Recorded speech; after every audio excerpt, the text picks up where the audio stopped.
CM DCM ದೆಹಲಿಯಲ್ಲಿರುವಾಗಲೇ ಇತ್ತ ಪರಮೇಶ್ವರ್ ದಲಿತ ಸಚಿವರು ಶಾಸಕರ ಸಭೆ ನಡೆಸಿದ್ದಾರೆ. ಸೆಪ್ಟೆಂಬರ್ನಲ್ಲಿ ದೊಡ್ಡ ಕ್ರಾಂತಿಯೇ ಆಗಲಿದೆ ಅಂತ ರಾಜಣ್ಣ ಬಾಂಬ್ ಸಿಡಿಸಿದ್ರು. ಇದರ ಬೆನ್ನಲ್ಲೇ ದಲಿತ ಸಿಎಂ ಕೂಗು ಕೇಳಿ ಬಂದಿತ್ತು. ಇಂತಹ ಹೊತ್ತಲ್ಲೇ ದಲಿತ ಶಾಸಕರ ಸಭೆ ಕರೆದಿರುವುದು ಹಲವು ಕುತೂಹಲಗಳಿಗೆ ಕಾರಣ ಆಗಿದೆ. ಒಳ ಮೀಸಲಾತಿಯ ಚರ್ಚೆ ಹೆಸರಿನಲ್ಲಿ ಸಭೆ ಕರೆದಿದ್ರು. ಒಳಗೆ ನಡೆದಿರೋ ಚರ್ಚೆಯೇ ಬೇರೆ ಅನ್ನೋ ಪ್ರಶ್ನೆಗಳನ್ನು ಹುಟ್ಟುಹಾಕಿದೆ.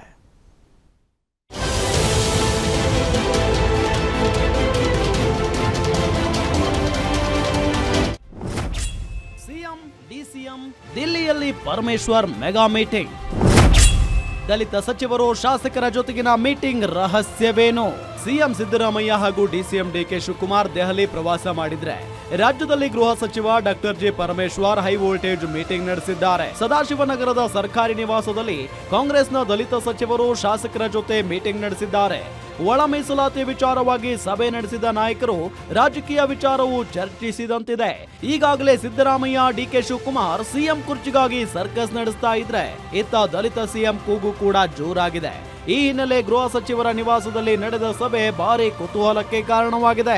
ನಾಗಮೋಹನ್ ದಾಸ್ ಏಕಸದಸ್ಯ ಆಯೋಗ ಪೂರ್ಣ ವರದಿಯನ್ನ ಸದ್ಯದಲ್ಲೇ ಸರ್ಕಾರಕ್ಕೆ ಸಲ್ಲಿಸಲಿದೆ. ಇದರ ಸಾಧಕ ಬಾಧಕಗಳು ಹಾಗೂ ಮುಂದೆ ಸಮುದಾಯದಲ್ಲಿ ಆಗಬಹುದಾದ ಗೊಂದಲಗಳ ನಿವಾರಣೆ ಕುರಿತು ಚರ್ಚೆ ಮಾಡಿದ್ದಾರೆ. ಇನ್ನು ಸಮುದಾಯದ ಅಂಕೆ ಸಂಖ್ಯೆಯಲ್ಲಿ ವ್ಯತ್ಯಾಸ ಆಗಿದ್ದೇ ಆದ್ರೆ ಆಯಾ ಸಮುದಾಯಗಳ ಸಚಿವರು ಶಾಸಕರು ಸ್ಥಳೀಯ ಮಟ್ಟದಲ್ಲಿ ಗೊಂದಲ ನಿವಾರಿಸುವ ಬಗ್ಗೆ ಸೂಚಿಸಲಾಯಿತು. ಇವತ್ತು ನೀವೆಲ್ಲ ನಿರೀಕ್ಷೆ ಮಾಡಿದಾಗೆ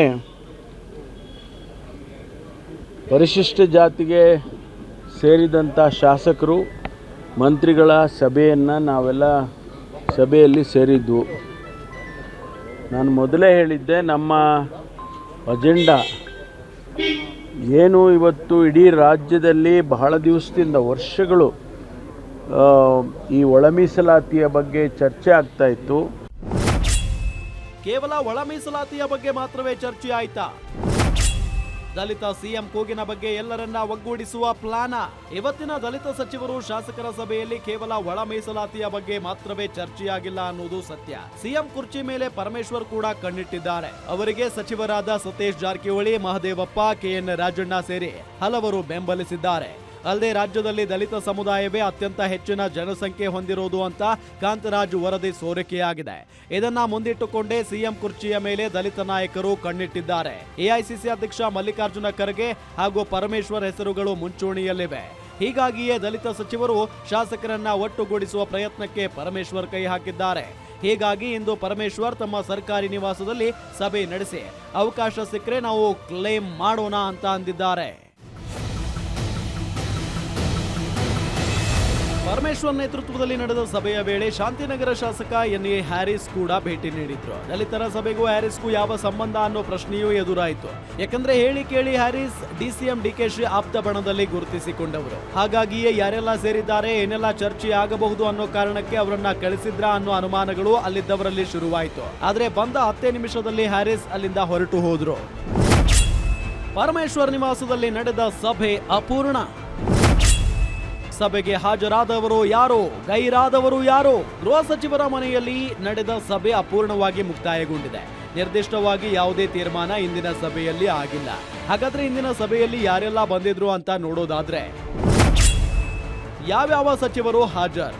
doctor G Parameshwar, KH Muniyappa, RB Timmapur, HC Mahadevappa, Shivaraj Tangadagi. ಯಾವ್ಯಾವ ಶಾಸಕರು ಹಾಜರ್? Haveri Rudrappa Lamani, Jagalur Devendrappa, Kudachi Mahendra Tammannanavar, Malavalli Narendra Swamy, Mudigere Nayana Motamma, Pulakeshi Nagar AC Srinivas, Mayakonda Basavanthappa, Pavagada Venkatesh, Nanjangud Dhruvanarayan, Anekal M Shivanna, Nelamangala Srinivas, Bangarapet Narayanaswamy, KGF Roopa Shashidhar, Kollegal Krishnamurthy. ಗೈರಾದವರು ಪ್ರಿಯಾಂಕ್ ಖರ್ಗೆ, ಅಬ್ಬಯ್ಯ ಪ್ರಸಾದ್. ಪರಮೇಶ್ವರ್ ಒಳ ಮೀಸಲಾತಿ ಗೊಂದಲ ಪರಿಹರಿಸುವ ನಿಟ್ಟಿನಲ್ಲಿ ಸಮುದಾಯದ ಸಚಿವರು ಶಾಸಕರ ಸಭೆ ನಡೆಸಿದ್ರು. ನಾಗಮೋಹನ್ ದಾಸ್ ವರದಿ ಸಲ್ಲಿಸಿದ ನಂತರ ಸಮುದಾಯಗಳಲ್ಲಿ ಏಳಬಹುದಾದ ಗೊಂದಲಗಳನ್ನ ಸರಿಪಡಿಸುವ ಬಗ್ಗೆ ಚರ್ಚೆಯಾಯಿತು. ಆದ್ರೆ ಇದೇ ವೇಳೆ ದಲಿತ ಸಿಎಂ ಕೂಗಿನ ವಿಚಾರವಾಗಿಯೂ ಮಾತುಕತೆಯಾಯಿತು. ಸಿಎಂ ಬದಲಾವಣೆ ಮಾಡುವ ಸನ್ನಿವೇಶ ಎದುರಾದ್ರೆ ಎಲ್ಲರೂ ಒಟ್ಟಾಗಿ ನಿಲ್ಲಬೇಕೆಂದು ಪರಮೇಶ್ವರ್ ಮನವಿ ಮಾಡಿದ್ರು. Maruti Pavagada, political bureau, guarantee news.